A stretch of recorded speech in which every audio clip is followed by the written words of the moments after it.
Hi friends, ఈరోజు కద్దు కా ఖీర్ చేద్దాం అనుకుంటున్నా. అందుకే కద్దు పొట్టు తీస్తున్నా. ముందుగా చూడండి, ఫస్ట్ ఇట్లా కద్దుకి దీనిపైన ఉన్న పొట్టు మొత్తం తీసేయాలి. తీసేసినాక చక్కగా దీన్ని తురుముకోవాలి.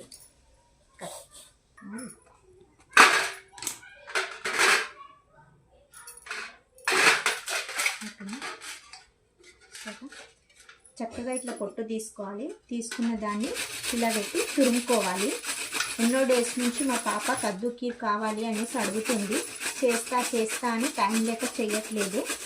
ఈరోజు టైం ఉండి చేస్తున్నాను. అంతే.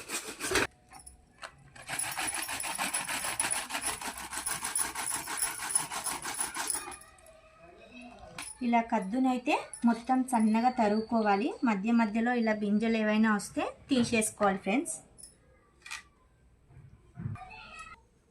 అయితే కడాయి పెట్టేసుకొని స్టవ్ వెలిగించేసుకుందాం ఫ్రెండ్స్.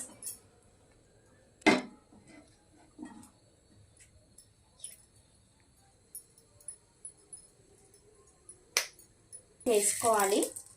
కొంచెం నెయ్యి వేసుకొని వేడి అయ్యాక నేను ఇప్పటిదాకా చూపించాను కదా, డ్రై ఫ్రూట్స్ అన్నీ ఇందులో వేసేసుకోవాలి.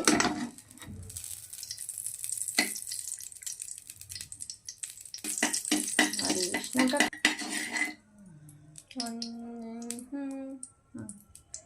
నెయ్యి అయితే వేడైంది ఫ్రెండ్స్. ఇప్పుడు ఇందులో డ్రై ఫ్రూట్స్ వేస్తున్నాను. కొంచెం డ్రై ఫ్రూట్స్ ఫ్రై చేసుకోవాలి, డీప్ ఫ్రై.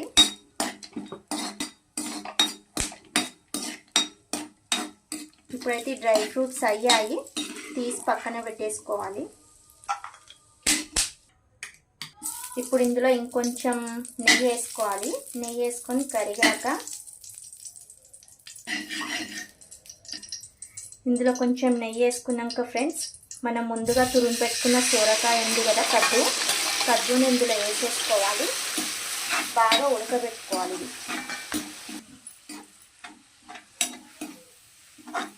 ఇది బాగా నెయ్యిలో ఫ్రై అవ్వాలి. ఫ్రై అయిన తర్వాత ఇందులో ఇది నెయ్యిలో ఇలా ఫ్రై చేసాం కదా, చేశాక ఇందులో ఒక చిన్న గ్లాస్తో వాటర్ పోసుకోవాలి. ఈ వాటర్ మొత్తం మంచిగా ఇది కద్దు అనేది మంచిగా ఉడకాలి. ఉడికిపోయి మనకి వాటర్ అనేటిది మొత్తం పోయి మనం ఫస్ట్గా వేసిన నెయ్యి ఉంది కదా, ఆ నెయ్యి వచ్చేంత వరకు మూత పెట్టేసుకొని ఒక 10 minutes ఉడికించేసుకోవాలి. ఇప్పుడైతే ఇది దగ్గరికి అయ్యింది. ఇందులోనే ఏం చేయాలి అంటే పాలు పోసుకోవాలి.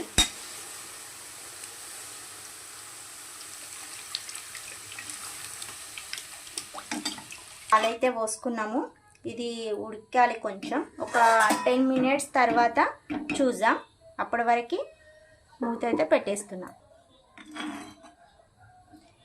10 minutesకి ఒక్కసారి అయితే మూత తీసుకొని కద్దుని ప్లస్ పాలని ఇలా కలుపుతూ ఉండాలి ఫ్రెండ్స్. పాలు కద్దు అయితే మంచిగా చక్కగా ఉడికిపోయింది.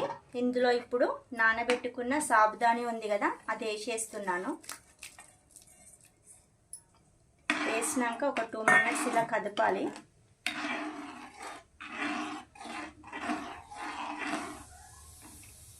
మళ్ళీ దీనిపైన ఇది సాబుదాని అనేది చక్కగా ఉడకాలి. ఉడికి ఒక 5-10 minutes ఉడకబెట్టుకోవాలి. చక్కగా ఉడికింది ఫ్రెండ్స్. ఇప్పుడైతే దీన్ని కడాయిలో నుంచి మరొక గిన్నెలోకి, మందపాటి గిన్నెలోకి ట్రాన్స్ఫర్ చేసుకుంటున్నాను.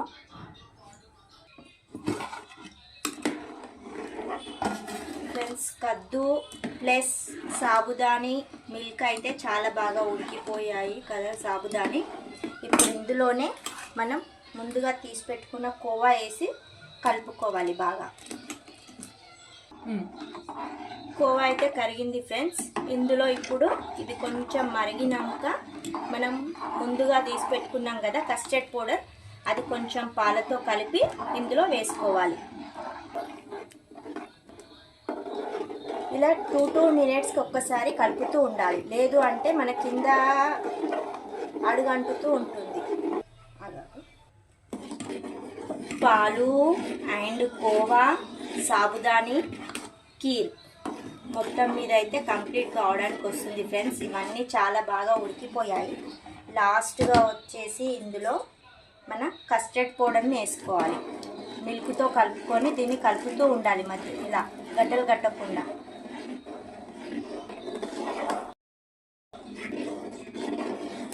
కస్టర్డ్ వేసాక ఇలా మనకు దగ్గర పడుతుంది.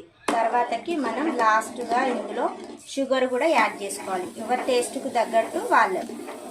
లైట్గా తినేది ఉంటే చక్కెర కొంచెం తక్కువ వేసుకోండి, ఎక్కువ తినేది ఉంటే ఎక్కువ వేసుకోండి. మొత్తం మీద కద్దు కా ఖీర్ కంప్లీట్ అయిపోయింది ఫ్రెండ్స్. చూడండి, అంత చిక్కగా కాకుండా అంత గట్టిగా కాకుండా మామూలుగా ఇలా చేసుకోవాలి.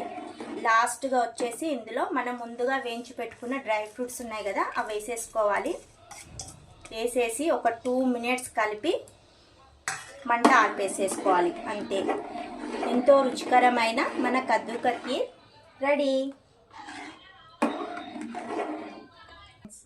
హాయ్ ఫ్రెండ్స్, మొత్తం మీద అయితే కద్దు కా ఖీర్ రెడీ అయిపోయింది. ఫస్ట్ స్పూన్ మా పాపకు పెడుతున్నా, తను టేస్ట్ చేసి చెప్తుంది. ఎట్లుంది సౌమ్య? సూపర్. ఇలా వేడి వేడిది కాకుండా ఫ్రిడ్జ్లో పెట్టి ఒక 1 అవర్ తర్వాత తింటే చాలా సూపర్గా ఉంటుంది ఫ్రెండ్స్. ఎమ్మి ఎమ్మి కద్దు కా ఖీర్.